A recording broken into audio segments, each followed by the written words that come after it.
I get it. Running a business is stressful, it's time consuming, there's a lot on our plates, but in this video, I'm going to be sharing with you a few things that you can stop doing or maybe pay attention to get time back in your schedule and to make sure that you're using your time very wisely. Hello everyone and welcome back to my channel. My name is Megan. If you have not been here before, thank you so much for being here.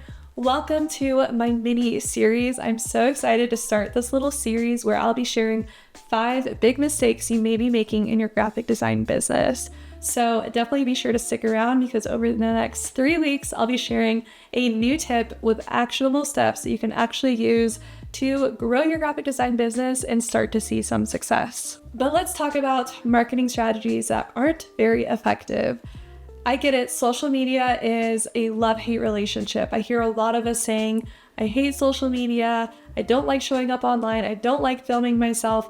I get it. It is definitely a tool and a platform that requires stepping out of your comfort zone. It requires consistency and it requires some time. So I really wanted to start this off by saying that although it might be a love-hate relationship, if I can be completely transparent, social media is how I land 95% of my clients. I would say like 90 to 95% is always from Instagram, TikTok, or YouTube. And once I started posting consistently on there, and not even just consistently, and that's what I'm going to share in a minute, it's the posts that you're sharing, the content that you're sharing that's actually going to help you connect. And that's one of the things I wanted to share with you, that you need to stop really self-promoting and more so share your story. But I see so many of us just sharing what it is that we can do to help, the services that we have that you're now booking, or all the things that maybe are more of those actionable steps you want the clients to take. Whereas we're missing the big part of the picture, which is sharing your story, sharing how you want to connect with the clients. And at the end of the day, it is all about storytelling and connecting and being relatable. And that is what's going to make a client want to work with you. So if you feel like you're really stuck with social media, one of the biggest things that I could recommend is to step back, remind yourself of your origin story. How did you get started in graphic design? What inspired you? Was there some situation or moment, or maybe you're at a coffee shop one day, you saw some girl working on design and that sparked your interest? Remember your origin story. It's so important to not forget that, because that story can be turned into thousands and thousands of pieces of content. I cannot talk today, but that is what's going to help you connect with your clients and really gain that trust and that relatability. I know that this really works because I've been starting to outsource some of my tasks in my business. And one of the things that I always look for, and part of the reason I decided to go with certain clients, is because one, they are relatable and I feel like I can trust them right off the bat.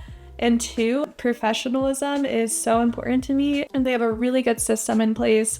If they communicate everything really well, and if I can just feel like they're being genuine and honest with me, then I most likely am going to want to pick to choose and work with them. So definitely be sure to share your story online, use social media effectively. Although we always hear consistency, consistency, consistency, you want to make sure that the consistent posts that you're doing are actually effective. And I would hate to see you guys wasting your time and just putting something up there that might not hit with the clients that you're trying to reach. So try telling your story and try sharing little bits and pieces of it and see how that helps grow your personal brand, which in turn will grow your clientele. Okay, the second thing that I wanted to share that we should stop doing, which I know this might be a little controversial because I do have a video that I posted a couple years ago where I did this actual step and thing, and that is cold calling or spamming with emails. I know that this actually can work sometimes, and that video I filmed was a perfect case of it actually working, but I have tried doing that after that video and it didn't really work at all. I've also tried emailing and sharing how I can help, and that doesn't work either. And one of the reasons I feel it doesn't work is because they don't know who you are yet. They don't trust you. They don't know, like, and trust you yet. So you have to gain that first before selling your services. So if you are really strapped with time and you are stressing out about trying to get everything done, I personally feel that I'd rather spend my time networking, going to events, or posting on social media than actually cold calling and emailing. I can't even tell you guys how many emails I get every single week of people trying to sell me how they can help me with my marketing or help me with my services, or critiquing things I've put out there to see if I would be interested in them helping. And those never interest me, to be very honest. I feel that they are more coming from a place of just wanting to sell the services instead of actually genuinely coming from a place of caring and connecting first. So I know firsthand that doesn't really work. And I would hate to see so many people wasting their time trying to do that. Like I said, I know I posted that video, and if you feel like you have time to actually experiment and test it out, then by all means go for it. It can definitely work sometimes. But like I said, if I had to choose, that would not be where I spend my time, because most of the time it's not as effective as other things. Now, the third thing that I wanted to share that we should definitely pay attention to and not forget is the value of a personal brand. I wanted to share this because I also have experienced this when looking to hire someone, or people reaching out to me, or things like that. If they do not have a personal brand, or if they're not practicing what they preach, I most likely am not going to work with them.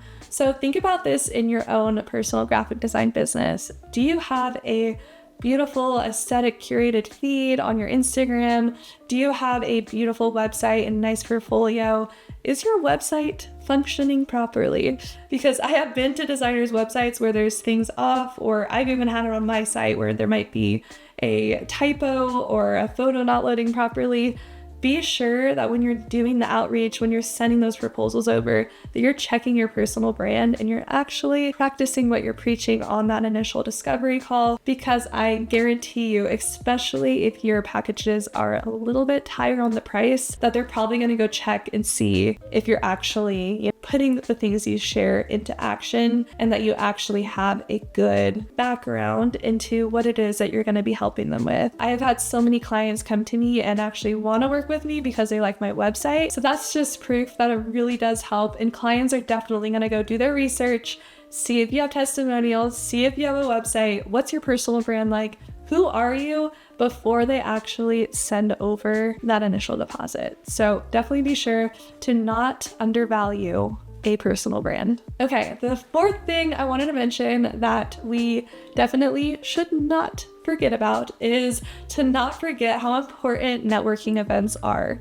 I was just talking with my friend earlier over coffee, and I was like, when I think back to how I got started and like how I was able to land clients, I would say a little bit more quickly in the beginning, it was all because of connections and networking events and putting myself out there and not being afraid to share what it is I can help with. I honestly feel that with our digital world and social media, that networking and stuff is kind of not talked about enough. If I'm being honest, I don't go to as many events anymore, but it is something that I was doing a lot, especially in the beginning, and I definitely want to continue to offer that in the future. Leo's here to say hi, so.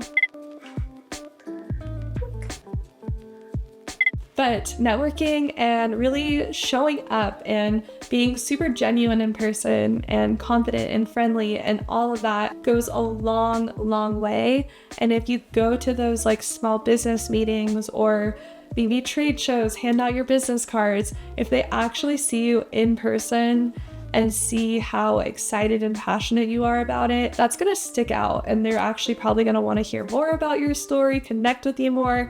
And a lot of those people going to those events are actually actively looking for connections or friendships or things like that. So I personally feel it's really important to do, if you haven't done it yet, to step out of your comfort zone, show up, not be afraid to share what it is that you do, what you're passionate about, what you can help with, and have those materials and items ready to show, whether that's your portfolio, your Instagram, your business cards, whatever it is. Make sure to have that ready to go so you can hand it out and so you can make some connections, because that is where I really built my clientele in the very beginning. So don't underestimate the importance of networking and connecting. Okay, so that is my first episode of this mini series where I'll be sharing mistakes you might be making as a graphic designer, things to kind of pay attention to and think about. Just want to put it on your radar because I know I get lots of questions on how do I find clients? Why is my social media not working? All those questions, and it comes down to the simple things, which is sharing your story, connecting, and just being a genuine human. And I feel like that goes a long way with consistency on top of it. And I know you will see some traction from it, connections from it, success from it. So I really wanted to share those tips of things to not do, to save you some time to pay attention to. So I really hope that this was helpful for you. If it was, I would appreciate it so much if you gave the video a thumbs up, subscribe to my channel down below. Like I said, I'll be posting 4 more of these mini-series episodes of mistakes to look out for, so definitely be sure to subscribe and stick around for those upcoming videos. But thank you guys so much for being here. But if you want to hear a little bit more about my story, my origin story of how I got started, then check out this video right here, and I will see you all in the next one.